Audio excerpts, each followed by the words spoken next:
Three kids took a 5-minute bus ride. They never came home. On Australia Day 1966, Jane, Arnna, and Grant Beaumont, ages 9, 7, and 4, went to Glenelg Beach in Adelaide, Australia. Witnesses spotted them playing with a tall blond man they'd never seen before. Then all four vanished.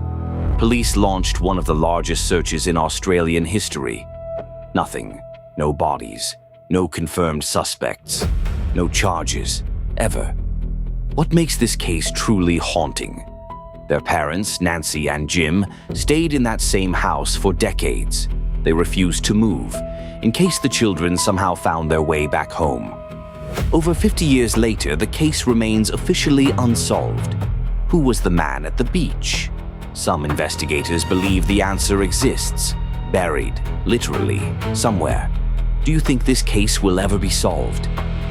January 26, 1966, Australia Day, Adelaide, South Australia. It's summer down there in late January, blazing hot, school's out, and for families across the city, the beach is the obvious answer. The Beaumont family lived in Somerton Park, just a short distance from Glenelg Beach, a popular stretch of coast that drew thousands of people on public holidays. Nancy and Jim Beaumont were not neglectful parents. By every account, they were a normal, working-class Australian family.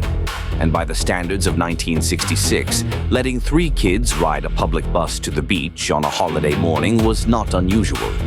It was just Tuesday, or in this case, Wednesday. The children left home around 10 in the morning. Jane carried the money, a few dollars for the bus fare and maybe some lunch. The ride from their neighborhood to Glenelg took about 5 minutes. Witnesses later confirmed they arrived at the beach without incident. Nancy expected them back by noon. She expected them to walk through the front door with sandy feet and sunburned noses. They didn't come back at noon. They didn't come back at all. But here's what Nancy didn't know yet, and what would only emerge over the following days of witness interviews. Her children had not spent that morning alone. Somewhere between arriving at the beach and disappearing forever, Jane, Arnna, and Grant Beaumont had found someone, or someone had found them. When investigators started canvassing, the witnesses came forward quickly. Too many of them for the sightings to be confused or mistaken. A postman reported seeing the three children near the beach with a tall blond man, lean and athletic, estimated to be in his mid-30s. He noticed them because the children were clearly comfortable with him, not the body language of strangers. A store clerk reported that Jane came in and bought meat pies and pasties, spending more money than Nancy had given her.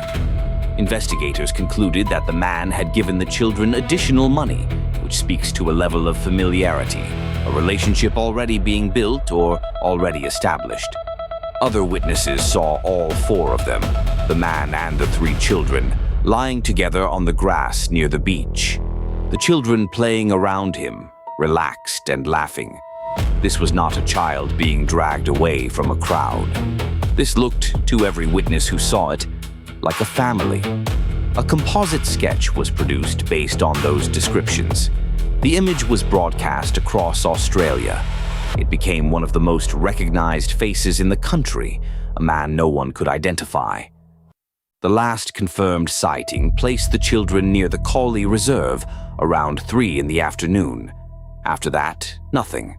No one saw them board a bus. No one saw them leave. No one saw the man again either. They were simply gone. And this, right here, is where the story stops making sense.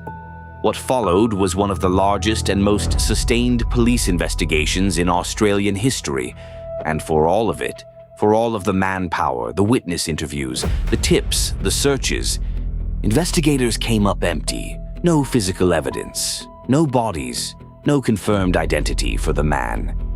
In the years that followed, the case attracted exactly the kind of desperate attention you'd expect. Psychics contacted the family. Tips poured in from across the country. A Dutch psychic named Gerard Croiset visited Australia twice, in 1966 and again in 1973, and pointed investigators toward a warehouse in Paringa Park. The site was excavated both times. Nothing was found. Decades passed. The case went cold, then warm again, then cold. Investigators periodically announced new leads. Excavations were conducted at a second warehouse site in 2013, another location connected to a person of interest, and again, nothing was recovered. But there was one name that kept surfacing. A man named Arthur Stanley Brown, a former door-to-door salesman from Queensland, was publicly identified by South Australian detectives in 2018 as their prime suspect. Brown was tall, blond, athletic in his youth. He matched the composite. He had traveled to Adelaide. He died in 2002, meaning he could never be interviewed, never charged, never faced a courtroom. His family has disputed the identification entirely. According to investigators, Brown fits the profile, but without physical evidence, without a confession, without a body. It remains exactly that, a theory, a name attached to a sketch, attached to a crime that was never formally solved. But the family's story doesn't end with Arthur Stanley Brown. It ends somewhere much quieter and much harder to hear. Nancy and Jim Beaumont did something that is almost impossible to process. They stayed.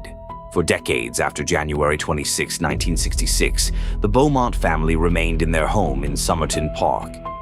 The same address, the same phone number listed in the directory, in case the children tried to call, in case someone called for them. Nancy gave a small number of interviews over the years, and in every one of them the weight of what she carried was visible. She once said she believed Jane, being the oldest, would have fought to protect her younger siblings. That detail, a mother knowing her 9-year-old daughter well enough to say that, is the kind of thing that stays with you. Jim Beaumont was even more private. He rarely spoke publicly. He spent nearly 60 years carrying a question that had no answer. He died on March 16, 2023, at the age of 97. He never found out what happened to his children. Nancy had preceded him. She passed away in 2013. Neither of them ever received the phone call, the knock on the door, the confession, the closure that every parent in that situation deserves. And so, we come back to the question we opened with, the one that has never been answered.